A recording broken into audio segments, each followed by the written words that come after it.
Baruch haba b'shem Adonai. Yeshua Chai. Video ini berisi pembahasan yang bersifat antisipatif. Maksudnya ialah bahwa saya membuat video ini berdasarkan asumsi tertentu mengenai cara berpikir Zakir Naik.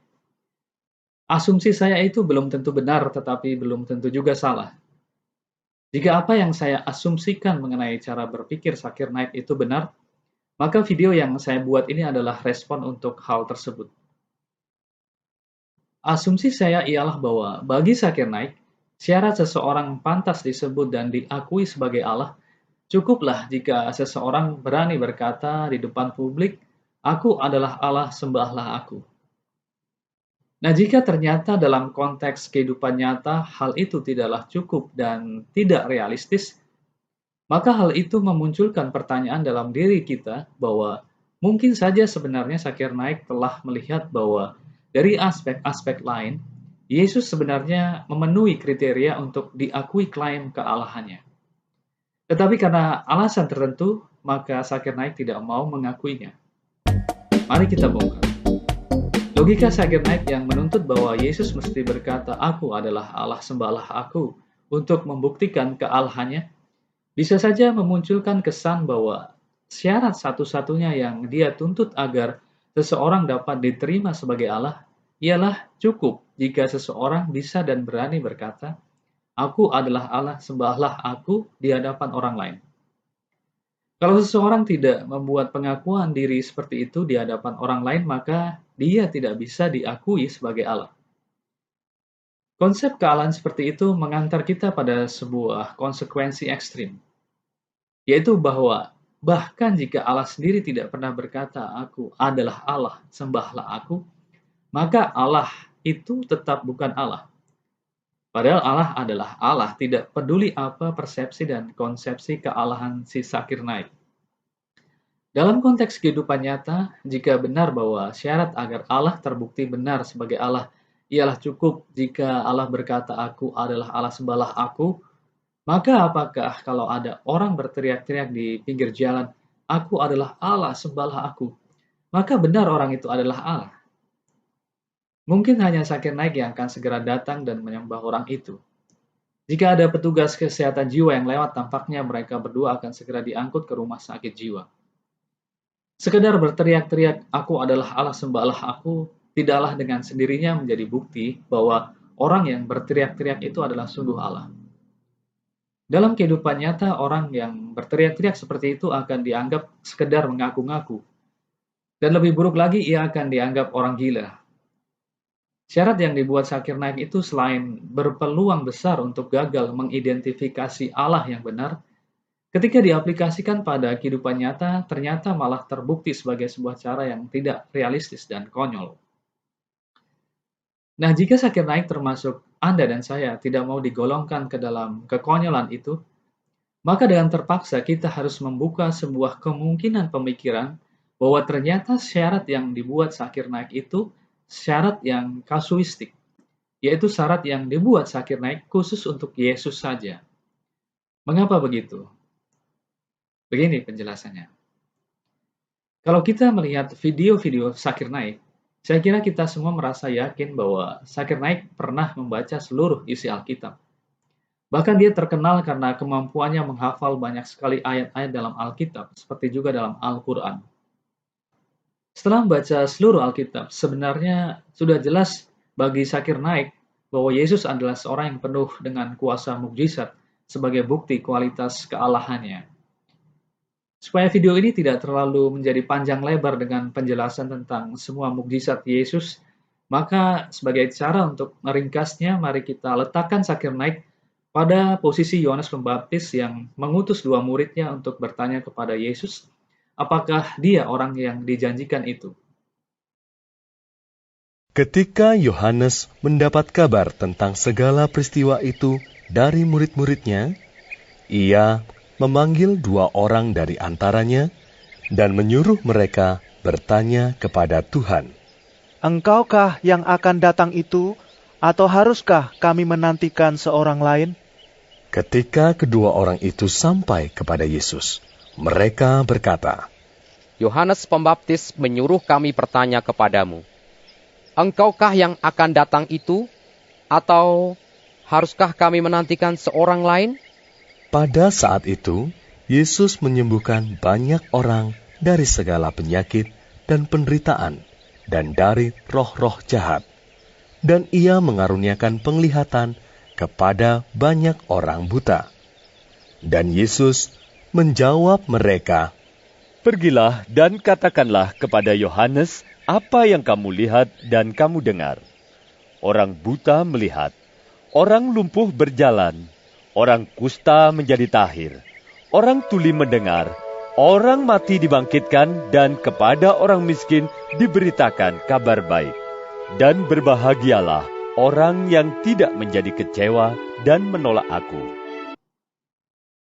Segala mukjizat yang disebutkan Yesus itu adalah bukti kealahan Yesus bagi Yohanes Pembaptis dan bagi Zakir Naik sekaligus. Bahkan untuk Zakir Naik, sebagai bukti mukjizat kealahan Yesus, kita bisa menambahkan kisah kebangkitan Yesus dan kenaikan Yesus ke surga. Berbahagialah yang tidak menolak kealahan Yesus itu. Sampai saat ini kita semua tahu bahwa Zakir Naik tidaklah termasuk golongan orang yang berbahagia itu.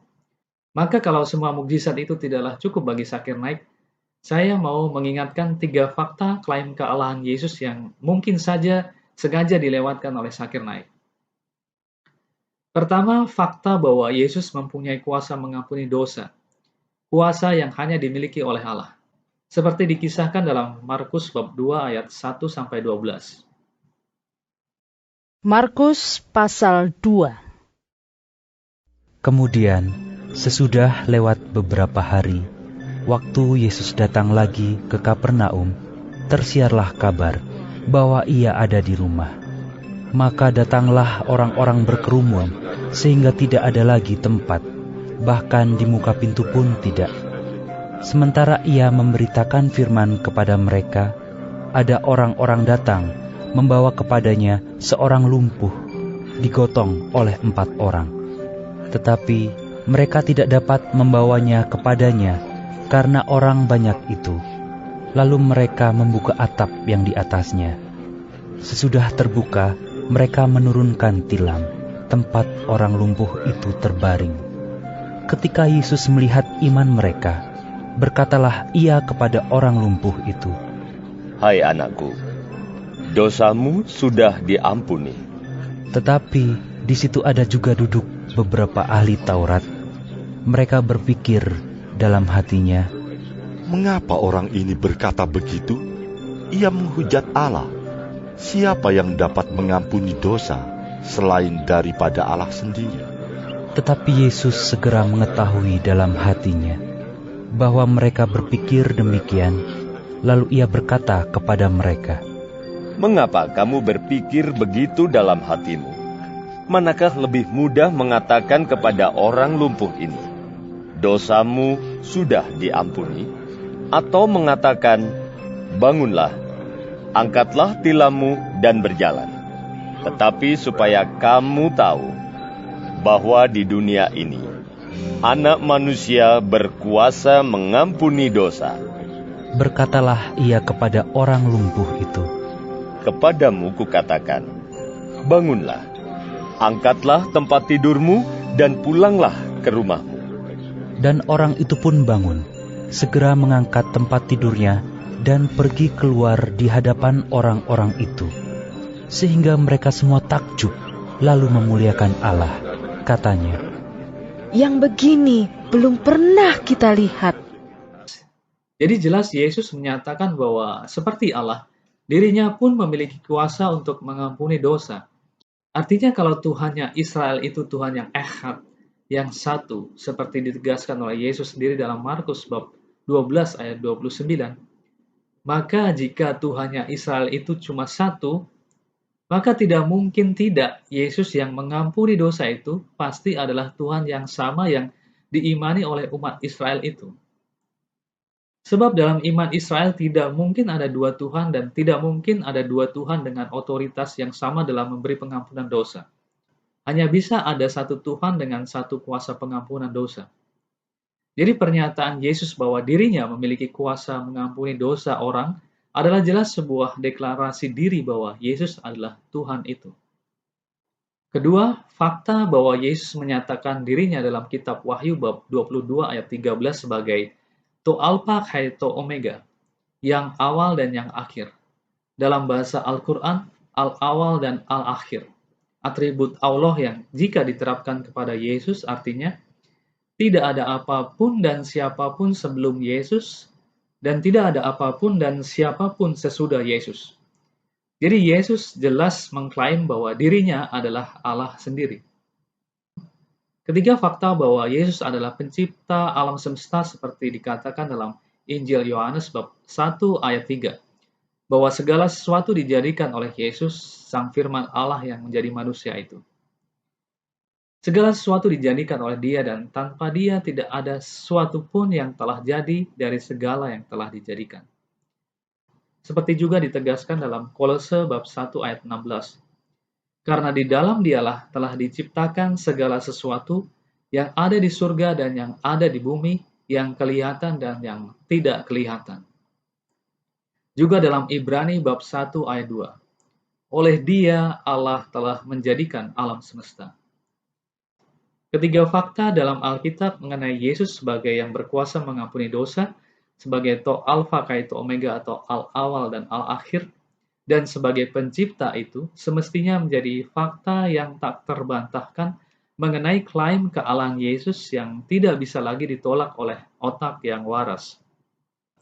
Bahkan jika itu semua masih saja kurang, masih bisa ditambahkan fakta bahwa Allah Bapa, malaikat, manusia, bahkan termasuk iblis dan laut sekalipun memberi kesaksian tentang kealahan Yesus seperti secara komplit ada dikisahkan di dalam Alkitab. Nah, kita melihat bahwa justru terhadap Yesus yang memiliki segala fakta dahsyat yang berpotensi membuat orang menyimpulkan bahwa Yesus adalah Tuhan Allah inilah, Zakir Naik meminta syarat bahwa di dalam Alkitab mesti tertulis ayat di mana Yesus berkata, "Aku adalah Allah, sembahlah aku." Ayat yang secara literal huruf per huruf dia tahu tidak ada dalam Alkitab. Di sisi lain tentu saja kita tahu Zakir Naik bukanlah orang konyol yang percaya bahwa hanya dengan berkoar-koar di tengah jalan, "Oi, aku adalah Allah, sembahlah aku," maka seseorang itu terbukti benar sebagai Allah. Jadi skenario tuduhan saya ialah bahwa sebenarnya Zakir Naik melihat banyak alasan yang kuat untuk menerima klaim kealahan Yesus dalam Alkitab. Tetapi karena tampaknya harganya terlalu mahal bagi Zakir Naik, jika ia sampai mengakui Yesus sebagai Allah dan meninggalkan iman Islamnya, maka dengan sengaja ia membuat syarat yang muskil dan yang ia paksakan kepada sosok Yesus di dalam Alkitab, supaya ia punya alasan untuk menolak Yesus sebagai Allah.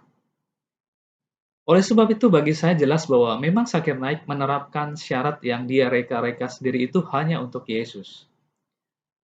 Hal itu sebenarnya secara implisit berarti bahwa bagi Zakir Naik, Yesus yang dikisahkan dalam Alkitab itu dalam taraf tertentu memang pantas diakui sebagai Allah. Sebenarnya jika masih ada sedikit kejujuran dalam dirinya, Zakir Naik bisa sampai pada kesimpulan yang setidaknya menyatakan bahwa berdasar segala sesuatu yang dinyatakan tentang Yesus di dalam Alkitab, maka klaim diri Yesus sebagai Allah adalah sangat beralasan.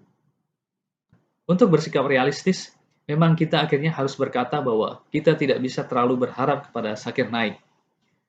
Akhirnya kita mesti berhenti di satu titik di mana yang terdengar hanyalah gaung kata-kata Yesus, "Berbahagialah orang yang tidak menjadi kecewa dan menolak aku." Semoga kata-kata itu tidak terdengar seperti kutukan bagi Zakir Naik. Kita semua dicintai, ditebus, diampuni, disembuhkan, dipulihkan, dilahirkan kembali, dan diberkati dalam nama Yehova, Allah kita Bapa, Putra, dan Roh Kudus, Tuhan yang satu, yang ada dahulu, sekarang, dan yang akan datang. Amin.